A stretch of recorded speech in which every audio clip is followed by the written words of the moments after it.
ஐக்கிய தேசிய கட்சி வந்தாவே இந்த நாட்டில் வந்து மூவின மக்களும் சமாதானமாக வாழக்கூடிய வாய்ப்பு இருக்குது. அது எப்போது இருக்கும்.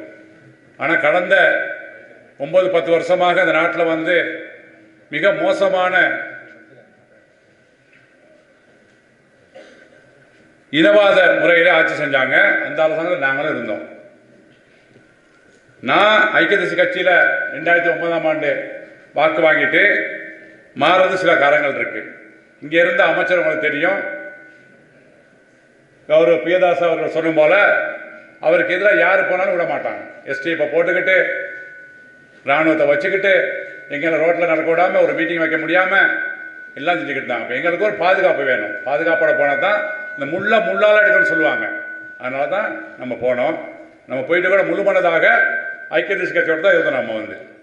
அதனால் இன்றைக்கி என்னுடைய பிரதமர் அவர்கள் அங்கத்தவர்கள் சேர்க்கும் வந்திருக்கார் ஹட்டனுக்கு. அவரை மிக கௌரவத்தோடு நாங்கள் வரவேற்கிறோம். தமிழ் முற்போக்கு கூட்டணி இந்த அரசாங்கம் வந்த பிறகு மலைய மக்களுக்கு நல்ல காலம் நடந்திருக்கு. கௌரவ பிரதமர் சொன்னார், தலைவகிற மீட்டிங்கில் வச்சு பிரியதாஸ் அவர்களுக்கு ஒரு கிராமம் இருக்கு, முத்துப்பாண்டா கிராமம் இருக்கு, ஆனால் திகாம்பரத்துக்கோ ராதாகிருஷ்ணன் கிராமம்னு சொன்னார். ஆனால் அந்த கிராமத்தை அவர் ஆட்சி அமைச்ச பிறகு கொடுத்துருக்காரு. இங்கே பார்த்தீங்கன்னா தோட்டத்தில் லைங்களை உடைச்சி சொந்த வீடு கட்டி கொடுத்துருவார், தனி வீடு. அதுக்கு எங்களுடைய பிரதமருக்கு மலைய மக்கள் சார்பாக இந்த சந்தர்ப்பத்தை நன்றி கூட விரும்புகின்றேன்.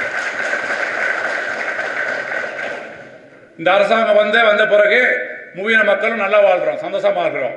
இன்றைக்கு வந்து வேலை வாய்ப்பு பிரச்சனை. கௌரவ பிரதமர் சொல்லியிருக்காரு 10 லட்சம் பேருக்கு வேலை வாய்ப்பு தரேன்னு சொல்லி. அதை தோட்டத்து மக்களுக்கும் நாங்கள் கொண்டாந்து தரோம். நாங்கள் தோட்டத்து மக்களுக்கும் கட்டாயம் கொண்டாந்து தருவோம். அதனால் நாங்கள் எல்லாம் இந்த அரசாங்கத்தை காக்கக்கூடிய பாதுகாக்கணும். நம்ம இந்த அரசாங்கம் இருந்தால் தான் நிம்மதியாக வாழ முடியும்.